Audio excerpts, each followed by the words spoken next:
কথা বলেন, কথা বলেন, কথা বলেন, ঠিক না ঠিক?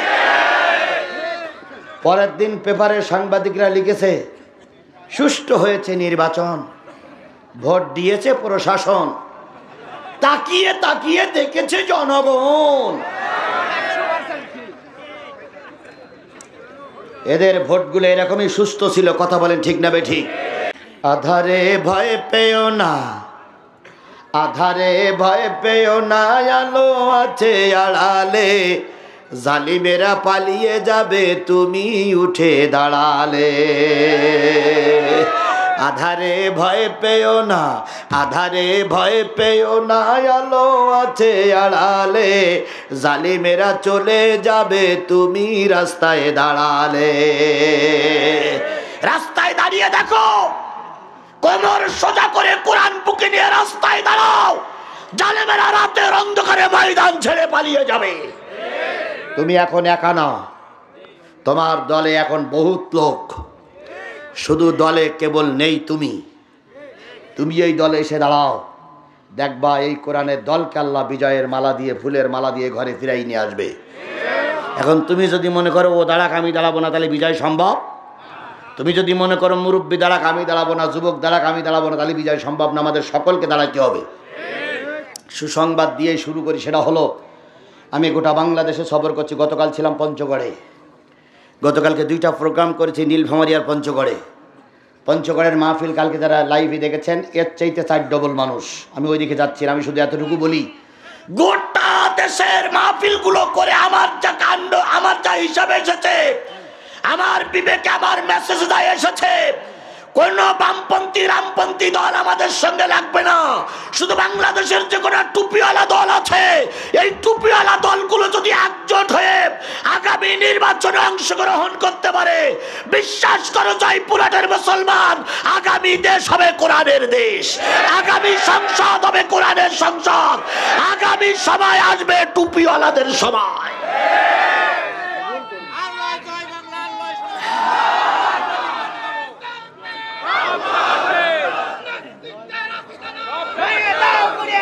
তাহলে আজকের এই মাহফিলে স্লোগান তুলতে হবে, সকল দলের দেখা শেষ না। সব দল মিলে মাহফিল করতে, আপনি জামাত ইসলামের পক্ষে স্লোগান দেবেন, এই সাহস আপনি পাইলেন কই? সকল দলের দেখা শেষ, টুপিওয়ালার বাংলাদেশ। মঞ্চে যারা আছে সবার মাথায় টুপি আছে না নাই? তাহলে স্লোগান একটাই, সকল দলের দেখা শেষ, টুপিওয়ালার বাংলাদেশ। আমার সঙ্গে আপনারা একমত? টুপিওয়ালাদের একজোট হওয়া লাগবে। এখন এই শহীদ প্রেসিডেন্ট জিয়াউর রহমানকে তৎকালীন সরকার এই কাবার ভিতরে ঢুকতে দিয়েছিলেন, আর আল্লামা সাঈদী বিশ্ববরণ্য আলেম তাকেও কাবার ভিতরে ঢুকতে সময় দিয়েছিলেন। তিনি এক ওয়াজে বর্ণনা করেছেন 2 রাকাত করে নামাজ পড়ার অনুমতি পাওয়া যায়। আমিও 2 রাকাত নামাজের অনুমতি পাইলাম কাবার ভিতরে ঢুকে। এত ভালো লাগতেছিল, এত মনটা খুশিতে গদগদ হয়ে গেছিল। যদি পিছনের মেহমানরা কষ্ট না পেত, আমি অনেকক্ষণ ধরে ধরে নামাজ আদায় করতাম। কিন্তু চিন্তা করলাম দীর্ঘক্ষণ ধরে নফল নামাজ যদি পড়ি, পিছনের মেহমানেরা কষ্ট পাবে, তাই তো তাড়াতাড়ি ওনাদের সুযোগ করে দিয়ে বাহিরে চলে আসলাম। যে কাবার ভিতরে আল্লামা সাঈদী ঢোকার অনুমতি পাইল, শহীদ প্রেসিডেন্ট জিয়াউর রহমান ঢোকার অনুমতি পাইল, আজকে সেই আল্লামা সাঈদীরে ওরা জেলখানার ভিতরে রেখে পুশ করে ইনজেকশন দিয়ে মেরে দিল। ওরা মানুষ রূপী হয় না। কথা বলেন ঠিক না বে ঠিক? আরো জোরে বলেন ঠিক না বে ঠিক? এখন কিছু কিছু লোক মায়া কান্না কান্দে, কিছু কিছু লোক বাকবাকুম করতেছ। বেশি বাকবাকুম করো না, ছাড় দিয়েছি, আল্লাহ ছাড় দেয়, ছেড়ে দেয় না। আমরাও ছাড় দিছি, কিন্তু এবার আর ছেড়ে দেওয়া হবে না। যদি বাকবাকুম করো, কাল্লা আলাদা করে ফেলা হবে। জয়পুরহাটের মাটিতে আর কা বাকবাকুম করতে দেওয়া হবে না। কথা বলেন ঠিক না বেটি? হয় ভালো হয়ে থাকো, নতুবা তোমার মা যে পথে হেঁটেছে তুমিও সেই পথে হাঁটো। মা চলে গেল, ছেলে পিলেদের নিয়ে গেল না। গাই গরু চলে গেছে, বাছুর ফেলাই রেখে চলে গেছে। গাই গরু ভারতে, আর বাছুর এখন হাম্বা হাম্বা করতেছে।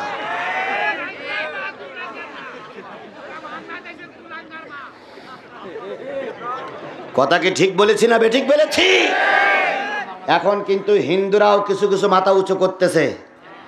আমাদের এলাকায় এখানে অনেক হিন্দুরা ওয়াজ শুনতেছেন, আমরা আপনাদের দুশমন নই, আপনারাও আমাদের শত্রু নয়। কিন্তু কিছু কিছু হিন্দুরা এখন মাথা উঁচু করে ওই শেখ হাসিনার পক্ষে আবার গান গাচ্ছে। কথা বলেন ঠিক না বেঠিক? দয়া করে আপনারা ভালো থাকুন, আপনাদের উপরে কোনো অত্যাচার হবে না, হবে না, হবে না। আমরা কথা দিলাম, টুপিওয়ালারা যদি ক্ষমতায় যায় বিশ্বের সবচেয়ে শান্তিতে থাকবেন আপনারা। বাংলাদেশের ইসকন নামক একটা সন্ত্রাসী জঙ্গি গোষ্ঠী হিন্দুদের ভিতর থেকে মাথা উঁচু করেছে। এরা সারা দেশে সন্ত্রাসী কার্যকলাপ করছে। কথা বলেন ঠিক না বেঠিক? ইসকনের যিনি বড় লিডার, সভাপতি, তিনি গতকালকে না আজকে গ্রেপ্তার হয়েছে, আজকে গ্রেপ্তার হয়েছে। তিনি বাংলাদেশে একটা অশান্তি বাঁধানোর জন্য পায়তারা করতেছিলেন। এই পায়তারাটা বন্ধ করে দিয়ে বাংলাদেশের পুলিশ ডিপার্টমেন্ট তাকে গ্রেপ্তার করেছে। এই ইসকন নেতার নাম হচ্ছে চিন্ময় কৃষ্ণ দাস। চিন্ময় কৃষ্ণ দাস, কঠিন নাম। কাজও তো কঠিন করেছে, তা কঠিন নাম হবে না? সরকার বাহাদুরকে বলি, 2-4টা দেশদ্রোহীর কাছে আপনি মাথা বিক্রি করে দেবেন না। 18 কোটি মানুষ আপনার সাথে আছে। কথা বলেন, কথা বলেন, কথা বলেন। আপনার আর একটা সংবাদ ইতিমধ্যে শুনেছেন, আজকে বাংলাদেশের বিভিন্ন জেলার থেকে কিছু মানুষ এনে আওয়ামী লীগ, যুবলীগের ফেলে যাওয়া এই সন্তানেরা একটা সম্মেলন করতে চেয়েছিল। সেই সম্মেলনটা পুলিশ শক্ত হাতে দমন করেছে। বিভিন্ন গাড়িগুলোর থেকে নামিয়ে তাদেরকে তল্লাশি করেছে। 400-500-র মতন বিভিন্ন জেলার নেতাকে গ্রেপ্তার করে এই একটা সন্ত্রাসী জঙ্গি সংগঠন, জঙ্গি কাজ করার থেকে তাদেরকে বিরত রাখা হয়েছে। আমরা বলি, এই সরকার কোনো নির্বাচিত সরকার নয়। আপনারা বেশি দাবি করতে যাবেন না, কারণ এ তো নির্বাচিত সরকার না, এর কাছে দাবি করবেন কেন? আগামীতে যদি বিএনপি সরকার আসে, আমরা বিএনপি সরকারের কাছে দাবি করব। আগামীতে যদি জামাত সরকার আসে, জামাত সরকারের কাছে দাবি করব। আগামীতে অন্য কোনো সরকার আসে, সেই সরকারের কাছে দাবি করব। আপনারা এই তত্ত্বাবধায়ক সরকারের কাছে এত দাবি করতেছেন, ও তো নির্বাচিত সরকার না। ও কারোর কিছু দিতেও পারবে না, কোথার থেকে তেমন কিছু ম্যানেজ করে আনতেও পারবে না। কথা বলে ঠিক না বেঠিক? এ হইলো কেয়ারটেকার। বলুন তো, বাড়ির একজন কেয়ারটেকার রাখলাম, বাড়ির কেয়ারটেকার কি সব কাজ করতে পারে? তাহলে এ হলো দেশের কেয়ারটেকার, এ তো সব কাজ করতে পারবে না। তার মানে এখন দেশকে অশান্তির দিকে ঠেলে দেওয়ার জন্য একদল দেশদ্রোহী লোকেরা ময়দানে নেমেছে।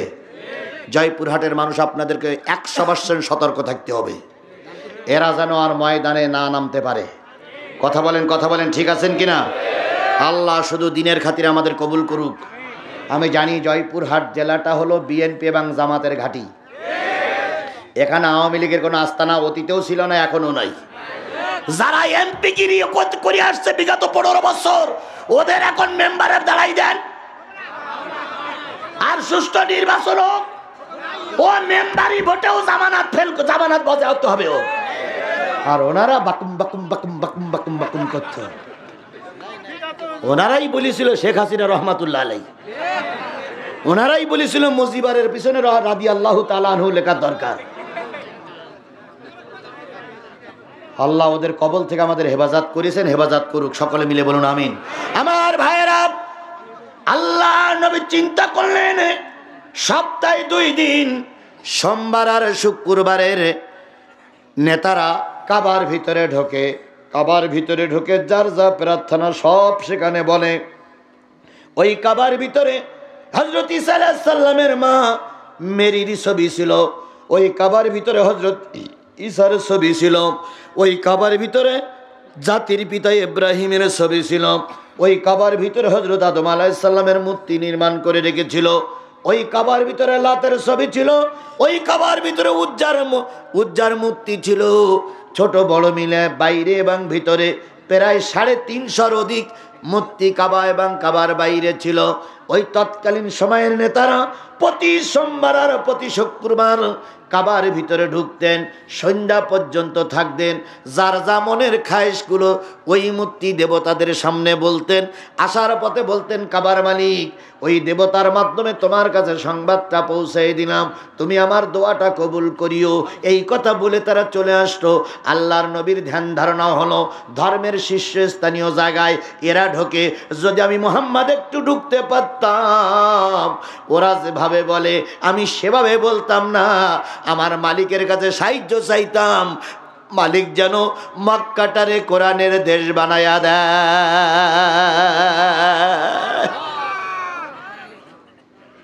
আল্লাহ নবী চিন্তা করলেন, কাবার ভিতর আমি একটু ঢুকবো। কোন সূরার আলোচনা চলছে? কত নম্বর আয়াত? নেসা তো বুঝলাম, কত নম্বর আয়াত? 5 পিটিয়া 58 নম্বর আয়াতের আলোচনা চলছে। আমি কিন্তু আয়াতের দিকেই চলে যাচ্ছি, কথা কিন্তু ভুলে যাই নাই। কিছু কিছু শিক্ষিত মানুষ আছে, কিছু কিছু আলেম ওলামা আছে, কিছু কিছু জ্ঞানী গুণী মানুষ আছে, হয়তো ধারণা করতে পারেন হুজুর আয়াত তেলাওয়াত করলো কিন্তু যাচ্ছে কোন দিক। আল্লাহর কসম, কোরআন শরীফ ছুঁয়েই বলতেছি, যেদিকে তেলাওয়াত করেছি সেদিকে যাচ্ছি, একটুও লাইনচ্যুত হই নাই। তবে কিছু কিছু প্রেক্ষাপট, কিছু কিছু বর্তমান সমাজের কথা তুলে আনতেই হবে। কিছু কিছু লোক মুখ কালো করতেছেন, করুন। আপনারা আগে আমার মাহফিল বন্ধ করে দিলেন কেন? সেই উত্তরটা দে, তারপর মুখ কালো করেন। আমরা কি অন্যায় করেছিলাম? আমাদের তাফসিরগুলো জয়পুরহাটে বন্ধ করে দিয়েছিলেন কেন? ধারকির মামলা খেতে হলো কেন? ধারকির লোকগুলো মার খেলো, রক্ত দিল কেন? জাতির কাছে জবাব চাই, জবাব চাই, জবাব চাই। ধারকির মামলার আসামি ওই মাতার ওই হুজুর। আজকে যখন ওনার সাথে সাক্ষাৎ হলো, ওনার কথা শুনে আমার চোখ দিয়ে পানি এসেছে। ধারকির মামলার আসামি হওয়ার কারণে উনি জেলে ছিলেন, সেই অবস্থায় ওনার বাবা মারা যায়। সরকারের কাছে দাবি করেছিলেন বাবা মারা গেছে জানাজা পড়ার জন্য, সেদিন বাবার জানাজা পড়ার সুযোগও করে দেয়নি। ওই ছেলেটা আজকে কাঁদতে কাঁদতে বলতে, হুজুর ধারকির মামলা খেয়েছি, এতে আমার দুঃখ নেই, কিন্তু আমি আমার বাবার জানাজায় অংশগ্রহণ করতে পারিনি। এইটা তার জীবনের সবচেয়ে বড় একটা ব্যথা। কথা বলেন, কথা বলেন, কথা বলেন। এটাকে একটা সন্তানের জন্য ব্যথা নয়? যদি কেউ না থাকেন এখনই চলে যান, আমার দুঃখ নেই, কিন্তু থাকলে কিন্তু শেষ মোনাজাত পর্যন্ত থাকা লাগবে। ওই যে অর্ধেক হবে আর টুপটাপ করে উঠবেন, তা হবে না। এখনই চলে যান, দেখি কোন শয়তানের দালালগুলো যায়। এবার দেখে রাখবেন, যারা উঠবে মনে করবেন এই শয়তানের দালাল, এদের এই ভালো কথাগুলো সহ্য হয় না। সুতরাং আমরা শেষ মোনাজাত করে যাব ইনশা ইনশা ইনশা আল্লাহ আমাদের সবাইকে শেষ পর্যন্ত কবুল করুক। মঞ্চে অতিথিরা আছেন, দুই পাশে অতিথিরা আছেন, আপনারাও আছেন। এই মাহফিলটা যারা করেছেন, আমাকে কানে কানে বলে দেওয়া হয়েছে, হুজুর মাহফিলের জন্য একটু কালেকশন করবেন, যাতে করে আমরা খরচের টাকাটা তুলতে পারি, তা না হলে কালকে আমরা ঋণগ্রস্ত হব। আচ্ছা, এই মাহফিলটা এখানে চালু থাকে, এটাকে আপনারা চান? সবাই চান? আচ্ছা, চান না কারা কারা? তারা একটু হাত তোলেন তো। হুজুর এই মাহফিল আমি বন্ধ করতে চাই। ভাই, কোরআনের আলোচনা চলুক, এটা কি আপনারা চান? ভাই, যদি কর্তৃপক্ষ আগামীকাল সকালবেলা ঋণ পরিশোধ করতে না পারে, তাহলে আগামী বছর আর মাহফিল দেওয়ার পক্ষপাতী থাকবে না। কোরআনের খাতিরে, শুধুমাত্র কোরআন প্রতিষ্ঠা রাখার খাতিরে 20, 25, 10, 15, 50, 100, 200 যার যার সামর্থ্য আছে, এই সামর্থ্য অনুযায়ী এই মাহফিলে দান করতে হবে। আপনারা কি আমার সঙ্গে একমত? কারা কারা কোরআনের পক্ষে আছেন একটু হাত তুলে দেখান তো। হুজুর আমি কোরআনের পক্ষে আছি। হাত তুলে রাখেন, হাত তুলে রাখেন। কোরআন একটু ভিডিও করে রাখুক। মাশাআল্লাহ, হাতগুলো নামান। এবার আমি আপনাদের কাছে বলবো, এই কোরআন টিকায় রাখার জন্য পকেটে সবাই হাত দেন। যতগুলো লোক হাত উঁচু করেছেন সবাই হাত দেন, আমিও হাত দিচ্ছি, সবাই হাত দেন, সবাই হাত দেন। জি। আর আমার একটা দাবি, যারা মঞ্চে আছেন, বিশেষ করে যারা মঞ্চে আছেন, অতিথি হয়েছেন, তারা একটু বেশি করে দিবেন, কারণ আপনাদেরকে অতিথি বানাইছে তারা কিছু সহযোগিতা নেবার জন্য। এই জন্য কেউ মাহরুম করবেন না। আপনারা যারা অতিথি আছেন সবাই একটু পকেটে হাত দেন তো। যারা পেছনে আছেন দেন, সবাই হাত দেন, সবাই হাত দেন, সবাই হাত দেন। ভাই সবাই হাত দেন। আপনাদের সম্মান দেশ হতে না, পকেটে হাত। আর একতাবদ্ধ থাকা আমাদের জন্য বিরাট জরুরি। এই জরুরি বিষয়টা খেয়াল করে সবাই দেবেন। আল্লাহ আমাদের সবাইকে কবুল করুক। সকলে মিলে বলুন আমিন। আরও জোরে বলেন আমিন। আমি আপনাদের সামনে যে সূরা থেকে তেলাওয়াত করেছি সেই সূরাটার নাম হচ্ছে সূরাতুন নিসা। কোন সূরা? এই মুসলমান কথা বলেন, কোন সূরা? কোরআন শরীফে মোট সূরা কয়টা? আরো জোরে বলেন। 114টা সূরার ভিতর থেকে আমি তেলাওয়াত করেছি 4 নম্বর সূরা, সূরাতুন নিসা। বলুন তো কোরআন শরীফের প্রথম সূরার নাম কি? সূরাতুল ফাতিহা। 2 নম্বর সূরার নাম কি? সূরা বাকারা। 3 নম্বর সূরার নাম কি? সূরাতুল আল ইমরান। 4 নম্বর সূরার নাম হচ্ছে সূরাতুন নিসা। তাহলে কোরআন শরীফের কয় নম্বর সূরা থেকে আমরা তেলাওয়াত করেছি? নাম কি? এবার বলুন তো কোরআন শরীফের পারা কয়টা? 30টা পারার ভিতর থেকে আমি তেলাওয়াত করেছি 5 নম্বর পারা থেকে। 5 নম্বর পারার কোরআন শরীফের 4 নম্বর সূরা। এবার বলুন তো এই কোরআন শরীফে আয়াত কত? সবাই মিলে বলেন কত? পঠিত আছে 6666 আয়াত। 6666 আয়াতের ভিতর থেকে আমরা তেলাওয়াত করেছি কয়টা আয়াত? একটা আয়াত। সূরাতুন নিসার 58 নম্বর আয়াত। এবার আসুন আস্তে আস্তে করে কোরআনের ভিতরে ঢুকি। এই আয়াতটা যখন নাজিল হলো, রসুল তখন মদিনার প্রেসিডেন্ট, মক্কারও প্রেসিডেন্ট। এই সূরা নিসার 58 নম্বর আয়াত যখন নাজিল হলো, রসুল তখন মক্কারও প্রেসিডেন্ট, মদিনারও প্রেসিডেন্ট। সারা জীবন আমরা শুনেছি রসুল কালেমার দাওয়াত দিয়েছিলেন মক্কায় কয় বছর? 13 বছর। তখন কি তিনি মক্কার প্রেসিডেন্ট ছিলেন? ছিলেন না। মদিনায় প্রেসিডেন্ট থাকলেন কয় বছর? 10 বছর। কিন্তু আজকে শুনে যান, এই আয়াতটা যখন নাজিল হলো, নবী তখন মক্কারও প্রেসিডেন্ট, মদিনারও প্রেসিডেন্ট। সুবহানাল্লাহ। Awami League, BNP, Jatiya party, জামাতের ভাইরা এখানে আছেন। নবীজি মদিনার প্রেসিডেন্ট, মক্কার প্রেসিডেন্ট। কাজটা কি ঠিক? বুঝে শুনে বলবেন। আর একটু বুঝে বলুন। নবী মদিনার প্রেসিডেন্ট, কাজটা কি ঠিক? আরো জোরে বলেন ঠিক। আমার মতে মনে হয় ঠিক না। নবী হলো যুগ শ্রেষ্ঠ, পৃথিবীর সবচেয়ে ভালো মানুষ, তিনি আবার প্রেসিডেন্ট হতে যাবে কেন? কি ঠিক না ভাই? নবীজি প্রেসিডেন্ট হতে হয়েছেন, তাহলে নবীর কাজ কি শুধু গায়ে ফু দেওয়া? আমাদের কিছু লোক আছে রাজনীতির ধারে কাছে যায় না, শুধু বলে ওটা নোংরামি কাজ। ও বাবা, ভালো লোক ওই জায়গায় যাচ্ছে না বলে নোংরারা ওই জায়গাগুলো দখল করতেছে। যদি ভালো লোকগুলো এই জায়গায় যাইতো, তাহলে নোংরা মানুষগুলো আর এই জায়গার সিটগুলো নিতে পারত না। তাহলে নবী রাজনীতি করেছেন, দেশের প্রেসিডেন্ট হয়েছেন, কথা কি ঠিক? তাহলে নবী প্রেসিডেন্ট হয়েছেন, এটা যদি ঠিক হয়, আজকে দেশের টুপিওয়ালারা প্রেসিডেন্ট হবে কেন? টুপিওয়ালাদের পক্ষে আপনি নাই, আমরা জানতে চাই। আপনি কি নবীজির দুশমন? আপনি কি আল্লাহর দুশমন? তাহলে আল্লাহ যে নবী যে ইসলাম প্রতিষ্ঠা করতে যে রাষ্ট্র গঠন করেছিল, সেই রাষ্ট্র গঠনের জন্য আপনাকে আহ্বান করা হচ্ছে। আপনি যদি আহ্বানে সাড়া না দেন, আপনি যত বড় টুপিওয়ালা হন, যত বড় শিক্ষিত হন, ধরে নিতে হবে আপনি রসুলের দুশমন।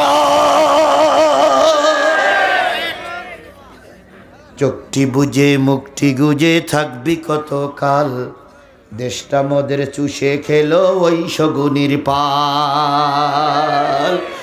চোখটি বুঝে মুখটি গুজে থাকবি কতকাল, দেশটা মদের চুষে খেলো ওই শগুনির পাল। তাই তো আজ আমার দেশটা আজি এমন হালের হাল, চোখটি বুঝে মুখটি গুজে থাকবি কতকাল। রাজনীতির ওই ধাপ্পাবাজির পেচে ফেলে ওরা রাতারাতি গড়ল প্রাসাদ, আমরা সর্বহারা। সব খোয়ালা মোদের তালে হইয়া মাতাল, চোখটি বুঝে মুখটি গুজে থাকবি কত কাল, দেশটা মোদের শুষে খেলো ওই শগুনির পাল। শুধু ভালো লোকেরা ক্ষমতায় আসতে পারে না বলেই শয়তানেরা মসনদ দখল করে রেখেছে। বিগত 15 বছরে একটা বারের জন্য ওরা আমাদের ভোট কেন্দ্রে যেতে দেয়নি। কথা কি মিথ্যে কথা বললাম না সত্য কথা বললাম? আবার এক এক টুপিওয়ালারা 70টা 75টা করে ভোট মেরিছে। ওরে আমার টুপিওয়ালা, তোর টুপি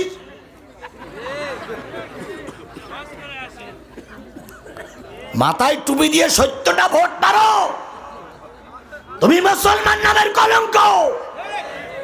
তোমার ভোটের অধিকার ছিল কয়টা? তুমি যদি মারো সে আওয়ামী লীগে মারো, বিএনপি মারো, যারে মারো মারো, গণতান্ত্রিক দেশে তোমার ভোট তোমার অধিকার আছে। কিন্তু তোমার ভোট একটা 70টা মারলে কেন? বিয়াদবের বাচ্চা বিয়াদব। এখন দরবেশ সাজো, তাই না? দরবেশগিরি ছুটি ফেলা হবে একদম। ওরে বাপ রে বাপ, এখন বড় টুপি মাথায় দিয়ে হাজি এক কান রুমাল নিয়ে মসজিদের কোনায় গিয়ে বসে উঠে সুবহানাল্লাহ সুবহানাল্লাহ সুবহানাল্লাহ, মনে হয় দেখলি মনে হয় জিবরাইলি ছোট ভাই। 70টা 75টা 170টা ভোট মারা লোক আমার দেশে আছে না নাই? এখানেই আছে, এখানেই আছে, মঞ্চেও আছে, নিচেও আছে। আমি এক্ষুনি দেখাই দিতে পারি, এক্ষুনি দেখাই দিতে পারি।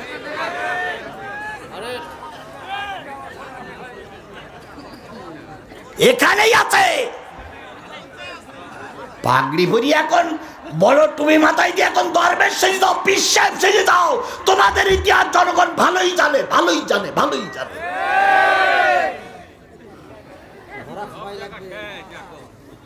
সুতরাং আমি যে জিনিসটা বোঝাতে চাচ্ছিলাম সেটা হলো ভালো লোক ক্ষমতায় না থাকার কারণে শয়তানের এখন ক্ষমতায়। কি কায়দায় দিনের ভোট রাতে করে পরের দিন ওনাদের দলের লোকদের দিয়ে একটা ফুলের মালা গলায় পরিয়ে মঞ্চে উঠে কয়, এবারের মতন সুষ্ঠু নির্বাচন জাতি আর কখনো দেখিনি। এর গা কথা শুনে কুকুরও হেসে ওঠে। কুকুর ছিল এক জায়গায় বসে, কুকুর মাথা উঁচু করে বলে কথাটা কি হইল? কেউ ভোট দিতে যাই না, সুষ্ঠু নির্বাচন হইল কি করে? কথা বলেন, কথা বলেন, কথা বলেন, ঠিক না ঠিক? পরের দিন পেপারে সাংবাদিকরা লিখেছে সুষ্ঠু হয়েছে নির্বাচন, ভোট দিয়েছে প্রশাসন, তাকিয়ে তাকিয়ে দেখেছে জনগণ। এদের ভোটগুলো এরকমই সুস্থ ছিল। কথা বলেন, ঠিক না ঠিক? কেন এরকম চুরি করলো, কেন ডাকাতি করলো? শুধুমাত্র ভালো লোকের অভাব। কথা বলেন, ঠিক না ঠিক? সুতরাং আল্লাহর নবীর পরে এই আয়াতটা যখন নাজিল হলো তখন রসুল মক্কারও প্রেসিডেন্ট, মদিনারও প্রেসিডেন্ট। তাহলে রসুল যদি প্রেসিডেন্ট হওয়া বৈধ হয়, অবশ্যই বৈধ, তাহলে সেই রসুলের আদর্শবান নেতাদেরকে ক্ষমতায় আনার ব্যাপারে সকলকে এখন ঐক্যবদ্ধভাবে ময়দানে কাজ করার দরকার আছে না না? তুমি হয়তো মনে করতেছ আমি পারবো না, তুমি না পারো দুঃখ নাই, কিন্তু ময়দানে তোমাকে থাকা লাগবে। তুমি পারবা না কে বলেছে? রাস্তায় নামো, নামার দায়িত্ব তোমার, আর বিজয়ের মালা পরানোর দায়িত্ব আল্লাহ। আধারে ভয় পেও না, আধারে ভয় পেও না, আলো আছে আড়ালে, জালিমেরা পালিয়ে যাবে তুমি উঠে দাঁড়ালে। আধারে ভয় পেও না, আধারে ভয় পেও না, আলো আছে আড়ালে, জালিমেরা চলে যাবে তুমি রাস্তায় দাঁড়ালে। রাস্তায় দাঁড়িয়ে দেখো, কোমর সোজা করে কোরআন বুকে নিয়ে রাস্তায় দাঁড়াও, জালেমেরা রাতের অন্ধকারে ময়দান ছেড়ে পালিয়ে যাবে। তুমি এখন একা না, তোমার দলে এখন বহুত লোক, শুধু দলে কেবল নেই তুমি। তুমি এই দলে এসে দাঁড়াও, দেখবা এই কোরআনের দলকে আল্লাহ বিজয়ের মালা দিয়ে, ফুলের মালা দিয়ে ঘরে ফিরাই নিয়ে আসবে। এখন তুমি যদি মনে করো ও দাঁড়াক আমি দাঁড়াবো না, তাহলে বিজয় সম্ভব? তুমি যদি মনে করো মুরব্বী দাঁড়াক আমি দাঁড়াবো না, যুবক দাঁড়াক আমি দাঁড়াবো না, তাহলে বিজয় সম্ভব না। আমাদের সকলকে দাঁড়াতে হবে। সুসংবাদ দিয়ে শুরু করি, সেটা হলো আমি গোটা বাংলাদেশে সফর করছি। গতকাল ছিলাম পঞ্চগড়ে, গতকালকে 2টা প্রোগ্রাম করেছি নীলফামারীর পঞ্চগড়ে। পঞ্চগড়ের মাহফিল কালকে যারা লাইভে দেখেছেন, এর চাইতে 4 ডবল মানুষ। আমি ওইদিকে যাচ্ছি না, আমি শুধু এতটুকু বলি, গোটা দেশের মাহফিলগুলো করে আমার যা কাণ্ড, আমার যা হিসাবে এসেছে, আমার বিবেকে আমার মেসেজ দায় এসেছে, কোন বামপন্থী রামপন্থী দল আমাদের সঙ্গে লাগবে না। শুধু বাংলাদেশের যে কোনো টুপিওয়ালা দল আছে, এই টুপিওয়ালা দলগুলো যদি একজোট হয়ে আগামী নির্বাচনে অংশগ্রহণ করতে পারে, বিশ্বাস করো জয়পুরহাটের মুসলমান, আগামী দেশ হবে কোরআনের দেশ, আগামী সংসদ হবে কোরআনের সংসদ, আগামী সময় আসবে টুপিওয়ালাদের সময়।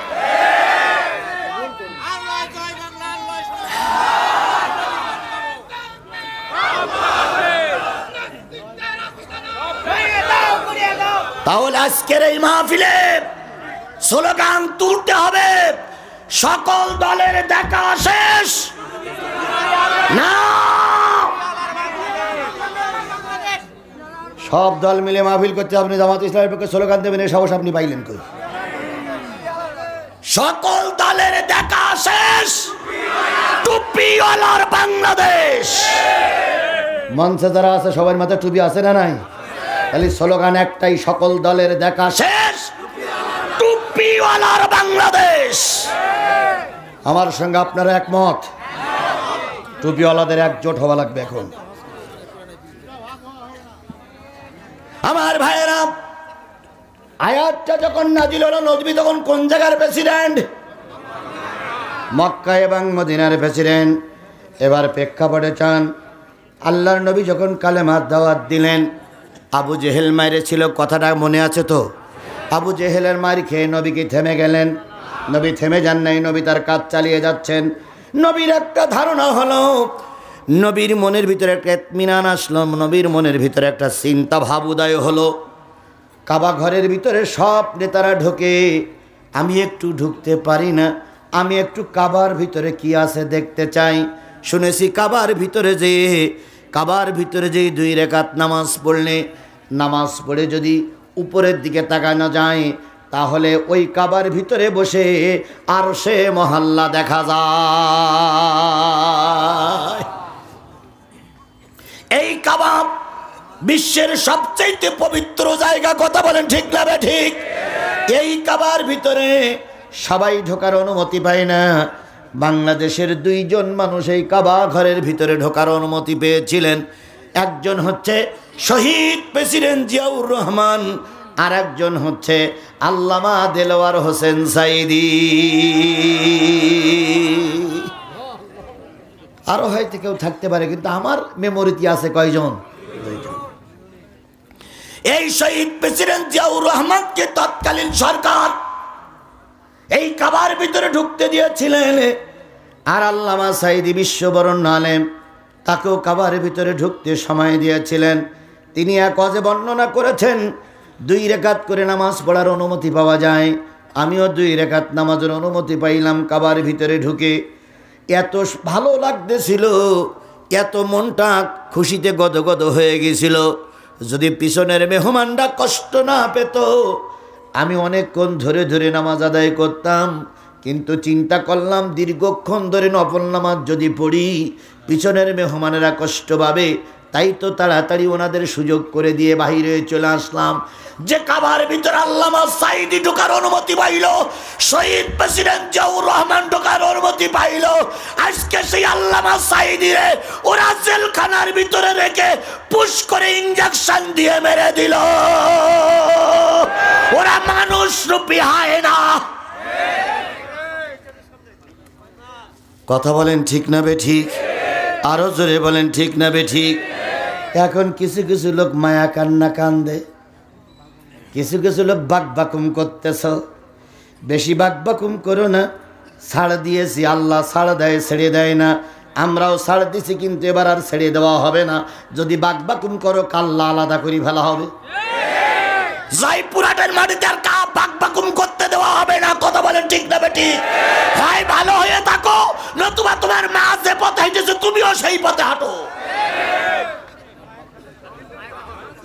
মা চলে গেল, ছেলে পিলেদের নিয়ে গেল না। গাই গরু চলে গেছে, বাছুর ফেলাই রেখে চলে গেছে। গাই গরু ভারতে, আর বাছুর এখন হাম্বা হাম্বা করতেছে।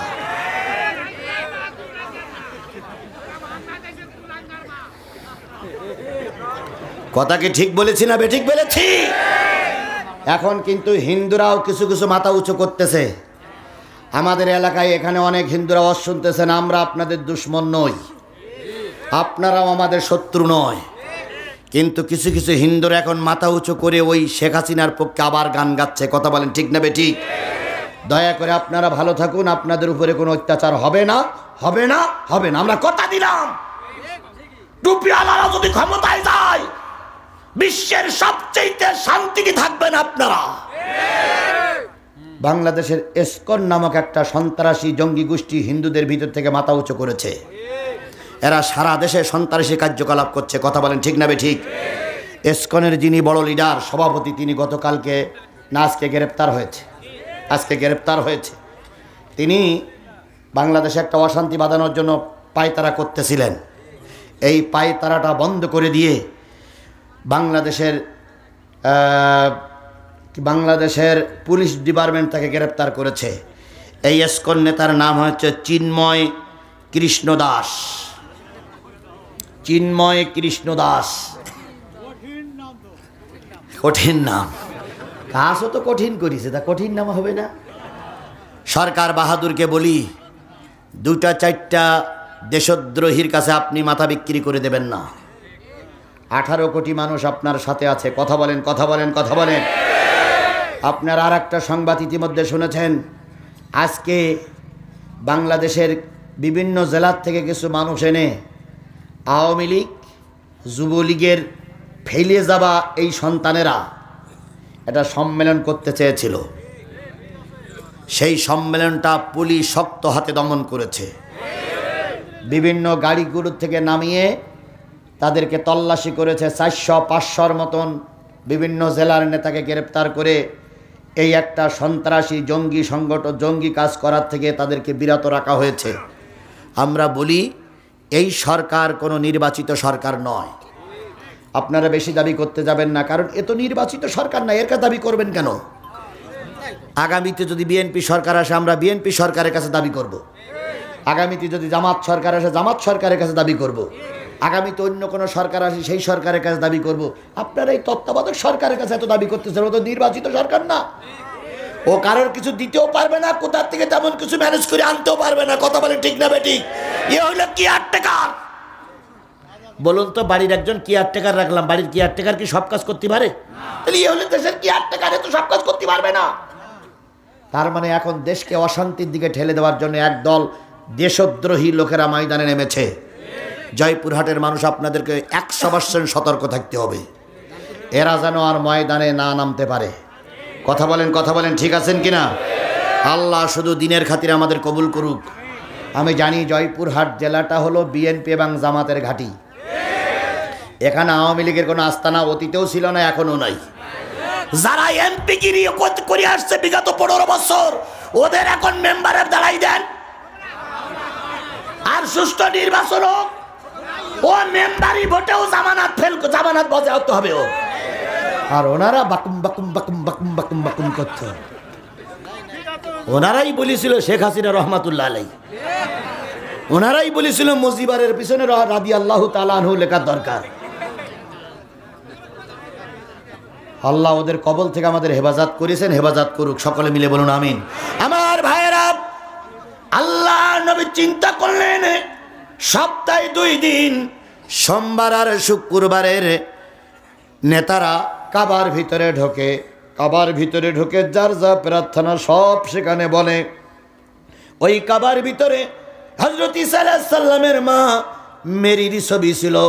ওই কাবার ভিতরে হযরত ঈসার ছবি ছিল। ওই কাবার ভিতরে জাতির পিতা ইব্রাহিমের ছবি ছিল। ওই কাবার ভিতরে হযরত আদম আলাইহিস সালামের মূর্তি নির্মাণ করে রেখেছিল। ওই কাবার ভিতরে লাতের ছবি ছিল, ওই কাবার ভিতরে উজ্জার মূর্তি ছিল। ছোট বড় মিলে বাইরে এবং ভিতরে প্রায় 350-র অধিক মূর্তি কাবা এবং কাবার বাইরে ছিল। ওই তৎকালীন সময়ের নেতারা প্রতি সোমবার আর প্রতি শুক্রবার কাবার ভিতরে ঢুকতেন, সন্ধ্যা পর্যন্ত থাকতেন। যার যা মনের খায়েশগুলো ওই মূর্তি দেবতাদের সামনে বলতেন। আসার পথে বলতেন, কাবার মালিক, ওই দেবতার মাধ্যমে তোমার কাছে সংবাদটা পৌঁছে দিলাম, তুমি আমার দোয়াটা কবুল করিও। এই কথা বলে তারা চলে আসতো। আল্লাহর নবীর ধ্যান ধারণা হলো ধর্মের শীর্ষস্থানীয় জায়গায় এরা ঢোকে, যদি আমি মুহাম্মদ একটু ঢুকতে পারতাম, ওরা যেভাবে বলে আমি সেভাবে বলতাম না, আমার মালিকের কাছে সাহায্য চাইতাম, মালিক যেন মক্কাটারে কোরআনের দেশ বানায়া দেয়।